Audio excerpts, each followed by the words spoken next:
Any school choice measure I would consider must be done the Idaho way. That means it is fair, responsible, transparent, and accountable.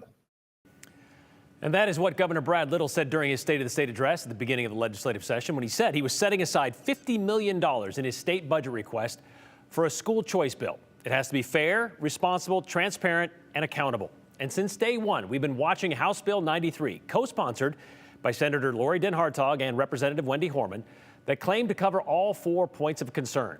After clearing the full House, today it faced its final hurdle before facing the scrutiny of the governor, a full Senate debate. It was close, but it cleared it. 20-15 was the final tally. And to get there, Senator Den Hartog stood up to say her bill is fair, responsible, transparent, and accountable. Fair because she said it's open to anyone who wants to apply during the 60-day window to sign up. Den Hartog says House Bill 93 is responsible because it sets a cap of $50 million. But the debate was about whether it would be responsible to do it at all. This bill is not the boogeyman. This bill is not going to defund our great public schools that we have in this state. This is just another avenue for more option in our state. It's what it is. I don't think it's just for me. It's a tax credit. Are we for giving Idahoans more of their money back? Are we for giving more tax relief? And for me, the answer is yes. This is not simply us getting our money back. A family of 5 gets $25,000. Did they pay $25,000? Or is it a redistribution of wealth? I argue it is a redistribution of wealth. This is government funding private education. The other one I hear is civil rights. That troubles me when I hear people say this is a civil rights issue of our era.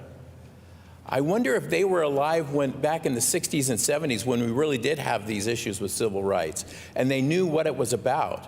I think the civil rights issue is that this legislation provides an opportunity for us to institute publicly funded discrimination. The discrimination Senator Lent referred to is the fact non-public schools can turn down applications of anyone for any reason: special needs, low performing, disciplinary issues. Okay, so what about transparency? Senator Den Hartog pointed to the requirement of a tax commission report. However, Senator Cook, Kevin Cook that is, stood up to argue that, saying because it is a tax credit, it never shows up in any state budget. So you can't exactly track any of the $50 million. Senator Cook, a member of the Joint Finance Appropriations Committee, then quoted the bill's co-sponsor, Representative Wendy Horman, who also happens to be the co-chair of JFAC. He quoted her during a meeting of that committee last month. JFAC prioritizes transparency and accountability in state budgets. So with that, end the quote there. With that in mind, House Bill 93 is contradictory to what the co-chairs were saying. I do not believe 93 is transparent, as we've seen. It doesn't show up in your budgets. It's not there.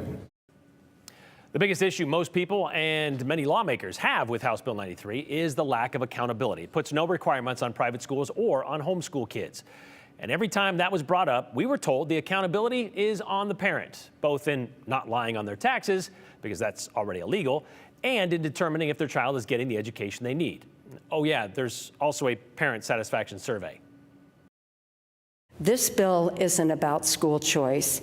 It is simply cutting a blank check for a certain few using taxpayer dollars.